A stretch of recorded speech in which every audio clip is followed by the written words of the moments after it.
Welcome to the second session of Building Our Faith. I am Mother Mary Kate Rejui. I'm the rector at St. Aidan's in Boulder. And I am really excited about something that some people can spend their whole lives in ministry not getting excited about at all. But I find this kind of stuff just thrilling to talk and learn about and to understand context and history. And I also know we don't have all the time it would take to explain everything. So I'm going to do my best to be clear. And if you come up with a lot of questions at the end of this to ask of people who you live near or me, you can always email me or your clergy or other leaders. I think that would be a good thing. So this session 2 is called Meeting Room and Sacristy. It's about decisions and authority. So we have some images from our congregation, and I'm going to share just a little bit about St. Aidan's because that's our particular context. This picture is what we call the chapel. It's a meeting room of one sort. And in the history of our building, this was the first part of St. Aidan's that was built in 1957. We have a larger church that was built in 1968. St. Aidan's began as a campus ministry in 1948 with our founding priest, Father Pat. And I know, I'm not looking at the participants menu right now. I know there were some people on the Zoom last week who were confirmed and married by Father Pat. I run into that all the time throughout the diocese. It's one of the joys of being the rector of this place. It began as a campus ministry to CU Boulder, back when CU Boulder had about 4,000 students. CU Boulder now has over 30,000 students. And we are still here. So the congregation grew out of campus ministry and became a congregation and we boomed as other churches boomed in the 50s and 60s with post-World War II, GI Bill generation. Just a really robust, wonderful faith and leadership in the church and in the diocese. So this is one of our spaces. So our topic tonight is who makes decisions and who has authority. And you'd be surprised at how much this is a part of our day-to-day life. Although you can go through a whole life as a faithful Episcopalian and not really think about this. But I think it's better when we do. So I'll throw in, for those who are in the know, I'll throw in a few references to Hamilton, of course. It wouldn't, it makes it more fun if we can do that. So it's really about why and how is in the room where it happens. Who gets to decide things and call the shots. So because we're still coming out of COVID, our meeting rooms at church have also been used for storage and deconstruction and all sorts of things. So here's a couple of our meeting rooms. We just completed a switch from fluorescent to LED bulbs. So this is part of that. And yeah, we just have stuff stacked in particular places. We haven't had a lot of meetings here lately, but we haven't had a lot of in-person meetings at church anyway. Here's another meeting room. We call this our fireplace lounge. The vestry, when the vestry does meet in person, often meets here. And you can see here, oh, I have to activate this thing. This wall there's a few more pictures back here that I couldn't get. It's the wall of the rectors. This is me with short hair. About a 12-year-old picture. So you got that. Here's another meeting room. You probably have one of these in your congregation. This is our parish hall. And again, we haven't been doing much meeting in here. Our calendar under bread and belonging still reflects March 2020. We've decided we're not yet ready to deconstruct that. This is where many, many years of Annual parish meetings have been held, lots of congregational fellowship, other meetings, Sunday school when it was really big, things like that. So let's talk about what decisions and authority we have. When we talk about decisions and authority, we really are in some ways defining what the Episcopal Church is from a particular perspective. I would argue, because I chose to teach this section, that this is hands down the most important section in this whole 7-section course, because this is where most of our time is spent. Last week, I really appreciated Lyndon's extended meditation on baptism. That was astounding. Baptism is a moment, an entrance into a way of life, a way of being. But we can spend a lot of the rest of the time trying to figure out what to do. Some of that has to do with meetings and decisions and authority. So that leads to, what is the polity of the Episcopal Church? Polity means, how do we govern ourselves?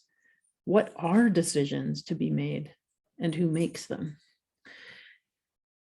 And following up on that, how do we make decisions and uphold unity? We're not a church, and I actually can't think of a church where every person who's a member makes all of their own decisions all the time, right? That hardly works in a household. I can't imagine it working in a larger church body. So we are balancing these two things, authority and unity. So a little bit of scriptural background on decisions and authority. The world tends toward chaos. God has chosen and given order. And of course, we go back to Genesis 1 with this. In the beginning, there was a formless void, and the Spirit moved over the water. And then God said, in the midst of that, let there be light. And there was light. And then the firmament and the heavens and the firmament below. And there was evening and the morning and the first day. And it was good. So we have a sense of order that is woven through Holy Scripture.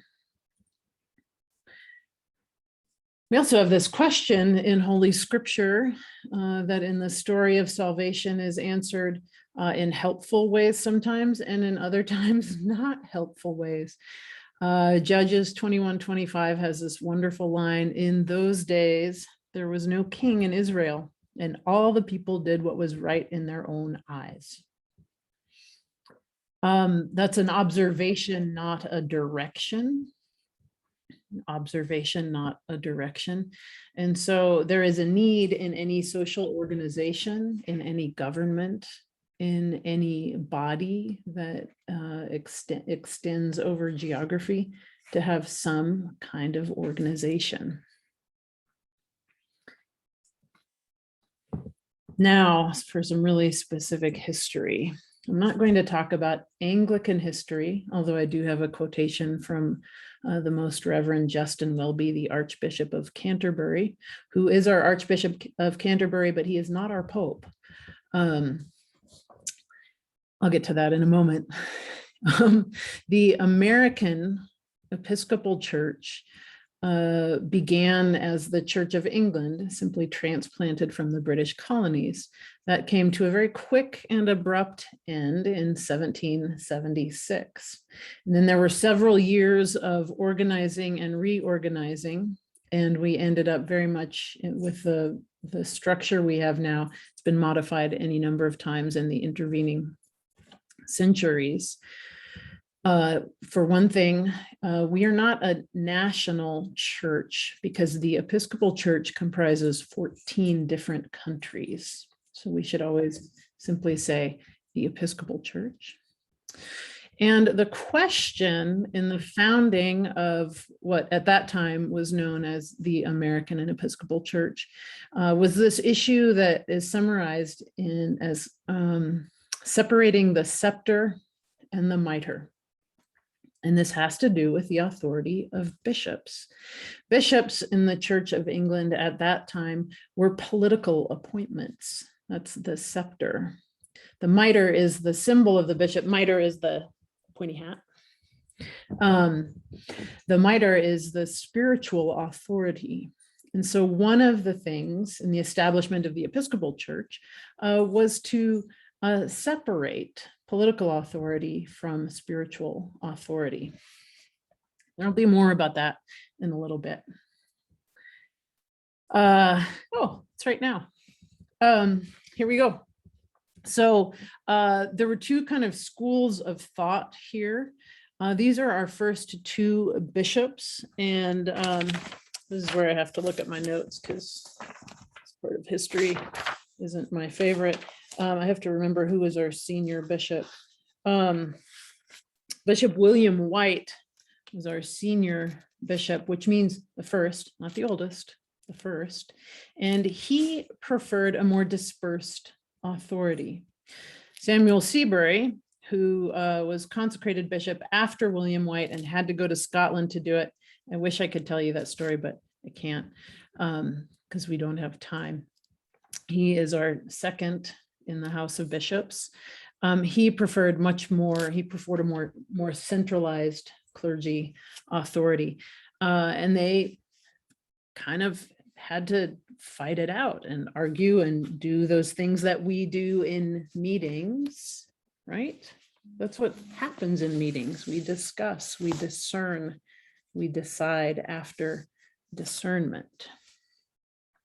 So those first two bishops were helping to figure out what kind of authority are we going to have.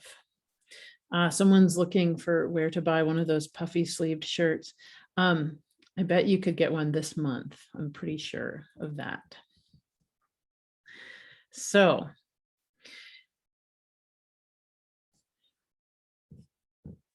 here's a couple of things to keep in mind. In the Gospels and in our faith in Jesus, into which we're baptized, we have this ideal goal, longing, maybe an inclination toward unity. Comes from words in John's Gospel. This is in Jesus's discourse before the Passion. May they all be one, as you, Father, are in me, and I am in you. May they also be in us, so that the world may believe that you have sent me. The purpose of unity is proclamation, is the sharing of the good news of the gospel, the sharing of the gospel of love, consistent entirely with our presiding bishop, Michael Curry's often and very well quoted line, if it's not about love, it's not about God. So we have this sense that unity matters deeply to us. That is a value of our organization. Let's go back to some pictures. Okay, this is the other side of our chapel. I showed you a picture earlier, and this is a sign of our changing times, because what you see here is my very minimal setup, minus my laptop, for Zoom worship on Sunday mornings. So I had to pitch it so the camera picks up our Christus Rex in the back, which is a unique and beautiful creation of James Avery. If you ever knew James Avery Jewelers, he was a one-time arts faculty at CU and a member of St. Aidan's. And this is a real treasure we have. This space is now also a multi-purpose space, so it's used for recitals at CU and worship and meetings and other various events. And of course, this is one of our sacristies. I don't know about other places, but right now our sacristies are sort of the places where all of our COVID stuff is acknowledged. We stack things everywhere. We've got our, here, I can turn this on. We stack things everywhere. This is for distribution of communion in a safe way. We've got our microphone setups to go outside for when we're worshiping outside, extra vestments for all of that. Plus it's a sacristy. Sacristy is the preparation room for church.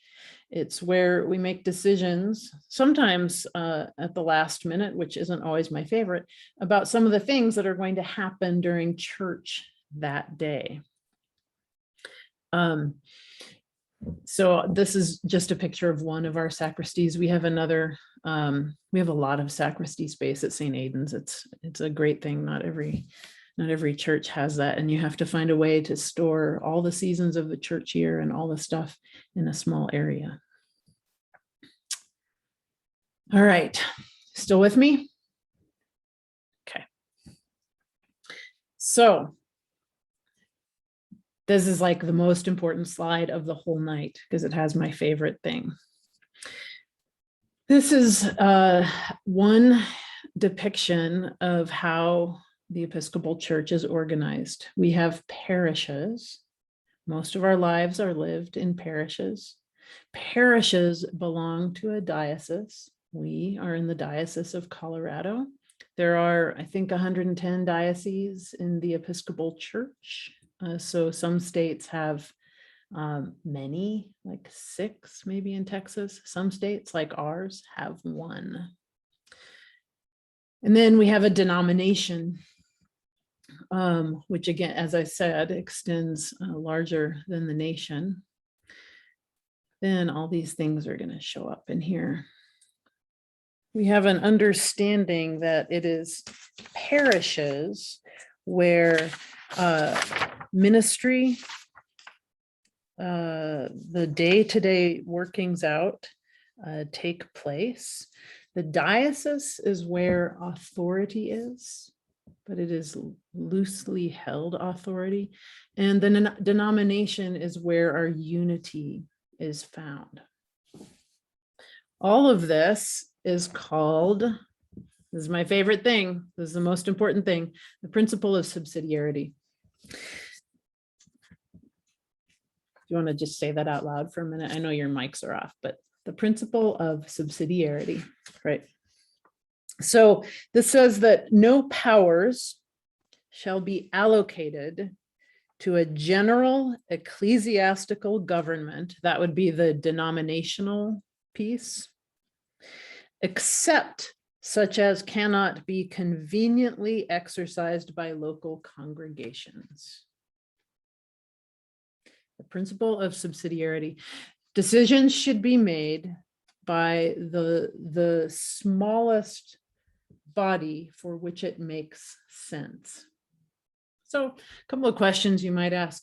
Would it make sense for the denomination to tell us what kind of flowers appear on the altar?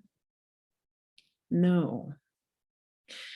On the other hand, does it make sense for a parish or a priest, which is more often the case, to just write their own prayers and say, this is how we're going to pray? It doesn't for us. That's part of our polity. So hold those thoughts and we'll come back to them. And if you're feeling like this puppy, stick with me. He's really cute though, right? He wants to go to sleep. Don't go to sleep on me yet. All right. For those of you who are classmates of Sandy Webb, that came from him. We traded some notes. So here are some of those questions. Who decides what we pray? Because we are in the Anglican tradition, and that's a history that I can just barely touch on tonight. We are unified in our prayer, which means that is not a local decision. It's not even a diocesan decision. It is a denominational decision. So we have the Book of Common Prayer. We have a lot of other resources, and there are ways to use those, and they're important because they lead us to a developing, transforming church, which is also part of decisions and authorities. This may surprise you. Your priest is not allowed to change the Book of Common Prayer. There are some split infinitives in the collects of the day that drive me nuts. And it is an act of profound obedience that I do not change them. I feel like I should get some credit for that, so I just said it right here. Has anyone ever had a meeting about this? Who decides the color of the paint? Probably not the denomination. Probably not the diocese. Probably the parish. Now, within the parish, you might have lots of different interpretations of that. Is it so-and-so who's decided all the paint colors for the last 5 decades? Maybe, but it might be better to have a committee doing that. Who is ultimately responsible?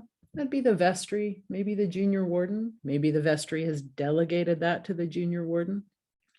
All of these things are decided in the practice of our polity.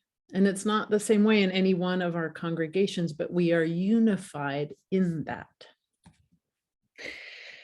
Here's an interesting one. Who decides how much staff are paid? Well, the congregation, right?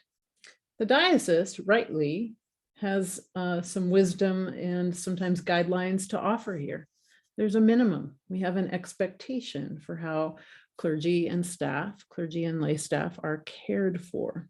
That's where 2 bodies of decision-making work together. When there's conflict around that, there can be very different understandings of who has the final authority. That sometimes that leads to fights. That's not the best thing. Sometimes it leads to new revelations, and those are good things. Here we go. Justin Welby is our current Archbishop of Canterbury. We understand him to be the spiritual leader of the Anglican Communion. So he is our most reverend. Bishop Curry is also our most reverend because he's the presiding bishop of the Episcopal Church. And the authority of the Archbishop of Canterbury is spiritual, not ecclesiastical. So he can't tell anyone else what to do. Can you imagine being in a room where you're called the most reverend, but you're not actually allowed to tell anyone what to do? It's called the work of the Spirit and our prayers together, and that we believe in following Jesus together. We find our unity in the Anglican Communion in the Episcopal Church. It's actually a beautiful thing. So, and this is why he says the church, when it is visibly united, speaks more powerfully to the world by the grace of the Spirit of God than we can ever begin to imagine. We are better together than we are apart. And when we can find our unity in the church and in following Jesus, there is a strength and power we can hardly begin to imagine without that. All right, here's another depiction of the way our polity, our practice, our decisions and authority work. So get my little laser pointer again. We all begin as church members. So I put my congregation as our logo, St. Aidan's up here. Got church members, and a congregation in its annual meeting or through whatever mechanism the bylaws and articles state, elects members of the vestry. The vestry is charged with the clergy, with leadership. I think in our canons, the vestry is responsible for things temporal, and the rector is responsible for things spiritual. However, the rector is the final authority over the building. Isn't that interesting? Then the vestry elects, and again, the ways of doing that vary by congregation, elects or appoints delegates to the diocesan convention. That just happened last weekend. We did it online. Some of you were there. Delegates to the diocesan convention in the diocese we're in is the Episcopal Church in Colorado. Every 3 years, diocesan convention elects deputies to the general convention. So when we talk about a federation of dioceses, I think that's my next slide, that is also called the general convention. So remember that question about who decides what we pray? It's the general convention. So the General Convention is a gathering of elected deputies from diocesan convention who are drawn from congregations, and every 3 years, I think that's my next slide. Every 3 years, there is a meeting of the General Convention. So the gathering of all the dioceses in the Episcopal Church. So one way of describing it, and if you're thinking about American history at the same time, you're not wrong at all. There's a lot of parallels here.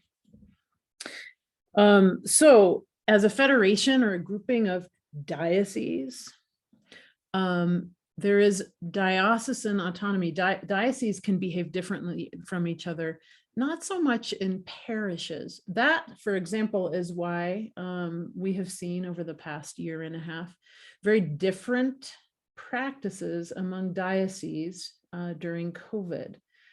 Some dioceses have permitted some things during communion, other dioceses have not. And the reason is that every diocese is permitted to do that. And I have no doubt that every bishop interpreted in their context what seemed most prudent. A couple of other things about our federation is we don't have a strong executive. The presiding bishop is presiding simply because the presiding bishop is elected to that position, not because it grants the presiding bishop more authority than any other bishop. The authority is spiritual. The leadership is spiritual. It was only in the 20th century that the presiding bishop became an actual day job. Before that, it was just the most senior bishop in the House of Bishops. If you're confused by House of Bishops, you're not alone. I'll explain that in just a minute. There is no judiciary. Judicial matters have a court that is called only when there is a presenting case. And in the General Convention, in this federation of dioceses, we have a bicameral legislature. If you feel like you're back in your 8th or 10th grade civics class, it is because the Episcopal Church was discerned, established about the same time that the United States government was, and there are a couple of things that are very similar. So about the General Convention. It's a triennial meeting once every 3 years, unless there's a pandemic, and then it's when we can. We were supposed to meet in 2021. That didn't happen. We're hoping that there is a meeting in Baltimore in 2022. I don't think an absolutely final decision has been made yet. The General Convention is both a way of organizing and a way of transforming. It is how the church changes. So some decisions that have been made at the General Convention in the past include things like the ordination of women. It's more than 4 decades ago. Changes in the Book of Common Prayer. Some still call the 1928 Book of Common Prayer the old prayer book, although I have some in my congregation that call the 79 prayer book an old prayer book. So, who knows when it will change. And frankly, in our post-COVID, fully Zoom digital age, will it be a prayer book? I don't know. I can't wait to find out. Maybe it'll be the PDF of common prayer, right? It already is. The General Convention consists of one of the houses in our bicameral is deputies from every diocese. There's 4 clergy and 4 lay people. There are up to 4 alternates. Most dioceses only fund the taking of an alternate in both orders. So 1 clergy alternate, 1 lay alternate, because it is a significant expense. So that's called the House of Deputies. There's also a House of Bishops. There's been a House of Bishops since Samuel Seabury and William White kind of got themselves organized into a house. The House of Deputies is called the senior house because the first convention of the Episcopal Church only had the House of Deputies. The House of Bishops is smaller. Every bishop can go, and there's some particularities around voting in there. It's at least 200 people at most general conventions lately, often more. And legislation, and I'm not going to say a thing about legislation. I wish I could, but I don't think we have time tonight. Legislation is very much like in our own American political system, has to pass both houses. It can be amended in one house and go back to the other house, but it is a legislative process that leads us to changing. Here's just a little depiction of the history. I have served on the staff of the General Convention since 2000, and it has met in all of these places. There's only a certain number of cities that can handle a convention this large. And I have a feeling that the General Convention is going to undergo a great many changes in the next 5 to 6 years. In many ways, it's financially unsustainable and has been for a long time. And I have a note on perspective in just a moment. So here's the thing. This is unique. And I want to explain a little bit why. We're not congregational, right? A congregation can't simply do something that it wants to if it is in conflict with the values of the diocese or the General Convention. I find that a tremendous comfort. I really do, because we're not alone. We're not a little congregation sitting out here where our life, our longevity all depend on us. We have siblings in faith, either in towns near us or the same town and across the world. We also have a polity where the voices of lay people and clergy who are not bishops have a voice. That's not true everywhere. We're most often liturgically compared to the Catholic Church, the Roman Catholic Church. That's not how it works in the Roman Catholic Church. Bishops have a much more amplified authority, as do clergy. So this quotation is from the archives of the Episcopal Church about the House of Deputies. The Episcopal Church in the United States reflects the spirit of its people. And the House of Deputies, throughout its history, has aspired to be an effective and democratic voice for the church's lay people and clergy. Effective and democratic. There's more. House of Deputies has adopted in the modern period governance models and rules that serve to diminish institutional tendencies of over-centralization, hierarchical and clerical overreach, and exclusivity. That's a lot of words. What it says is that there is an aim and a hope and an aspiration that the voice of people matters at every level of our polity. That's important to me. I hope it's important to you. All right. However, we need a little bit of a reckoning. The General Convention, when it met in Austin in 2018, and this is the symbol for the House of Representatives. Get ready. I find this hilarious. House of Deputies has more than 850 members. House of Representatives has just 435. And of course, we have 100 senators and well over a couple hundred bishops. So the Senate is equivalent to the House of Bishops. We have a governmental structure that is larger than a large nation like ours, and larger than many small nations. I think that's a little bit silly and needs to change. However, how does that change? Well, the General Convention has to change it. And that's a body that only meets every 3 years. So that change is going to take a while. Curious to see how that's going to happen. We're going to get a little bit back down to earth as we end up. This is an undated photo that I found in the archives. I am guessing it's a special convention in the 60s. There have been special conventions, one called on the sin of racism, which I'm thankful for, but we have not yet reckoned with the full implication of that. You can see that this is not really representative of the Episcopal Church now.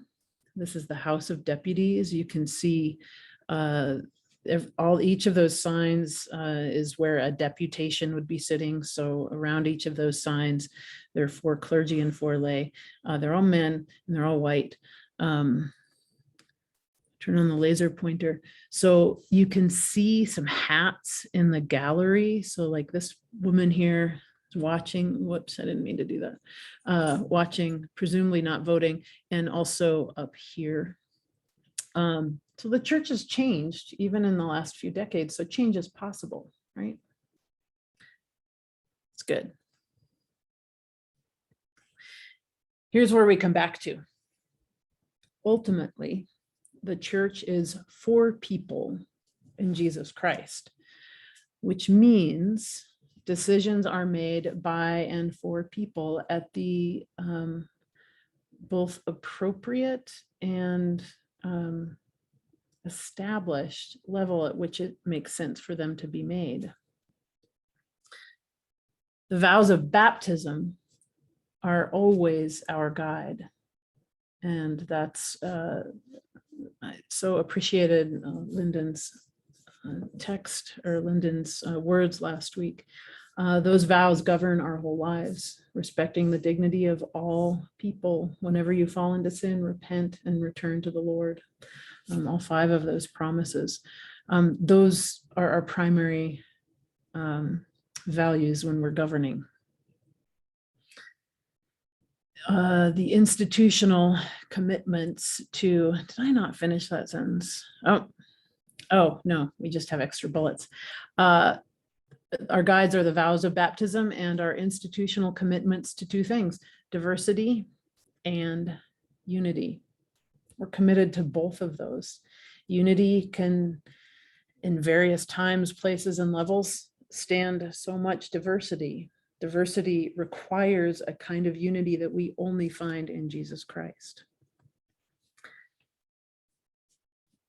Which means we have to have charity in all things. So where does that leave us? Oh, I'm already at our discussion groups. That's good. So here's some thoughts about what you could discuss in your breakout groups. And in a minute, after I get through this, we'll stop the recording, and then Ann Richter, the rector of St. Ambrose, will divide us into breakout groups, and we'll talk about things. And then we'll come back after 10 minutes or so and have a little bit of discussion and a final prayer.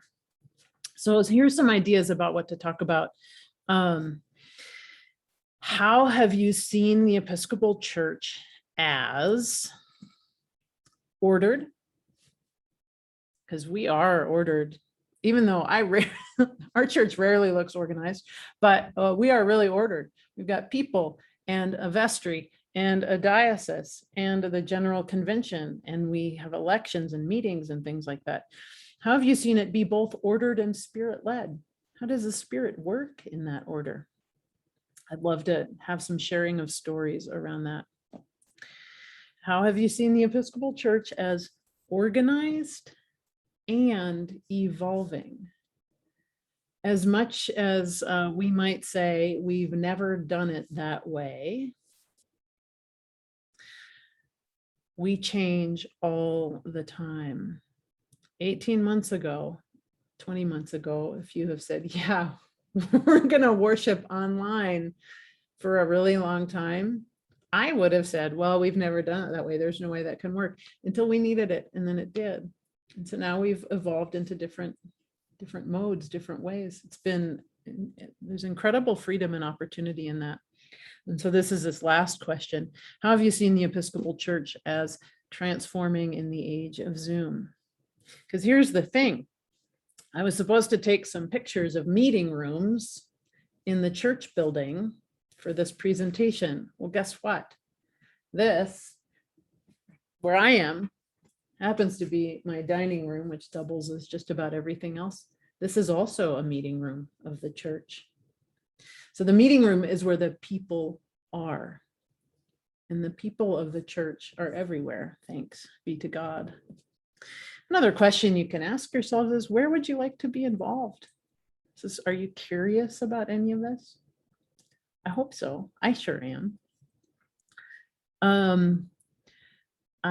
So Anne, I think that's it for the recording.